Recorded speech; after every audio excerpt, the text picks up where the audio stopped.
The original NSX taught us that supercars didn't need to punish their drivers.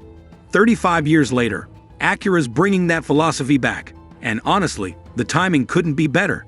The 2027 NSX isn't trying to set Nürburgring records or make your kidneys hurt. It's doing something far more interesting.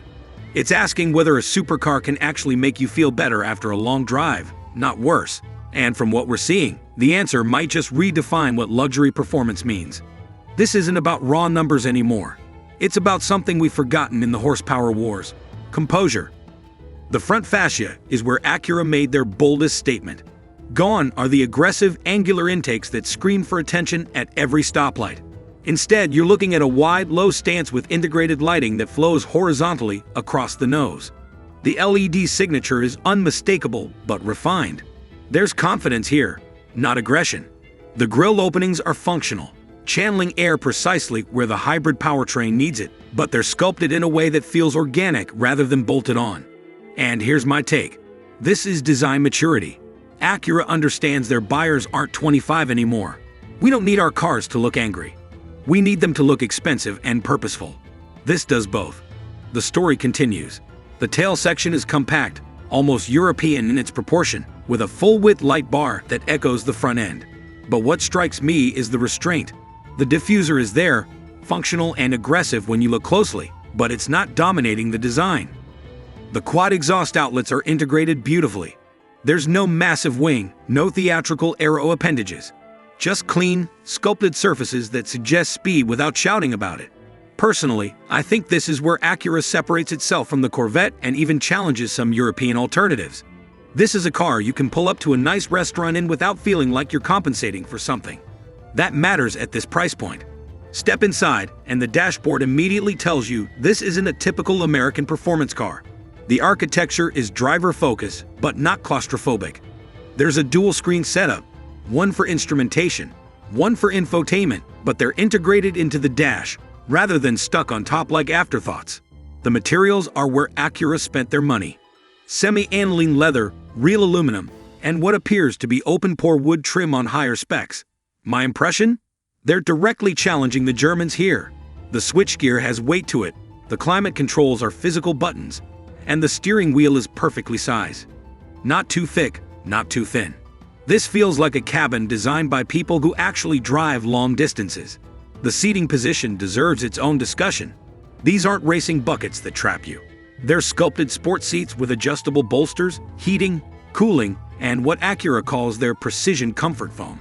Translation: you can sit in these for 4 hours, and your back won't hate you. The shoulder support is exceptional, and there's enough adjustment range that drivers from 5'5" to 6'3" should find their position. Here's what I appreciate.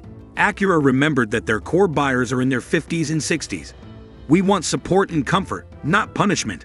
The rear seats, let's be honest, are emergency seating at best, but they fold flat for additional storage, which actually makes this car more practical than most mid-engine designs. The tech interface runs on what Acura's calling their true touchpad system, evolved from their previous generation. It's a 12.3-inch center display with wireless Apple CarPlay and Android Auto standard. The sound system is an ELS Studio 3D setup with 12 speakers. But what caught my attention is the simplicity.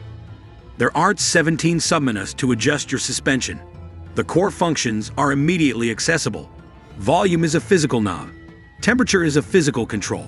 This is tech implemented thoughtfully, not tech for tech's sake.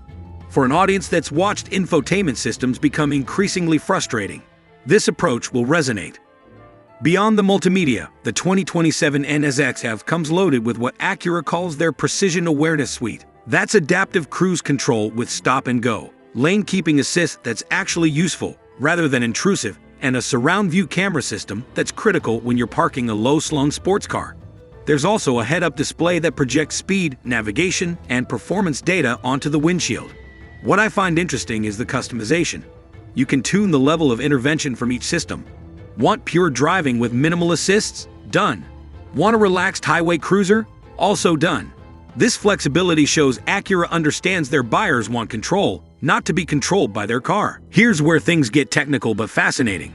The powertrain is a twin-turbo V6 hybrid setup, producing a combined 490 horsepower. That's not earth-shattering in today's market. But the torque vectoring system, the 9-speed dual-clutch transmission, and the electric motors at the front axle create something Acura calls calm power. It's all-wheel drive, but the power delivery is progressive, not violent. 0 to 60 happens in 3.2 seconds, but the way you get there feels composed rather than chaotic. My analysis? Acura looked at where Porsche has been going with the 911 Turbo S and said, we can do that refinement without the German price tag. The adaptive suspension has 4 modes, but even Sport Plus doesn't beat you up. This is speed you can use every day. So here's the bottom line. The 2027 Acura NSX starts at $179,000. Fully loaded, you're approaching $210,000. That's Porsche 911 Turbo money. It's base Audi R8 territory. And here's my honest take. For the demographic watching this channel, the Acura might actually be the smarter choice. You get 90% of the performance, arguably better daily comfort, Honda reliability underneath, and you're not paying the European premium for parts and service. This isn't the car for someone chasing bragging rights at Cars and Coffee. This is the car for someone who's already proven themselves, who values refinement over recognition, and who wants to actually enjoy their supercar, rather than just survive it. Acura's betting that calm power beats chaotic speed, and looking at who's actually buying cars in this segment, that might be the smartest bet in the industry right now. This is composure you can finally afford to feel.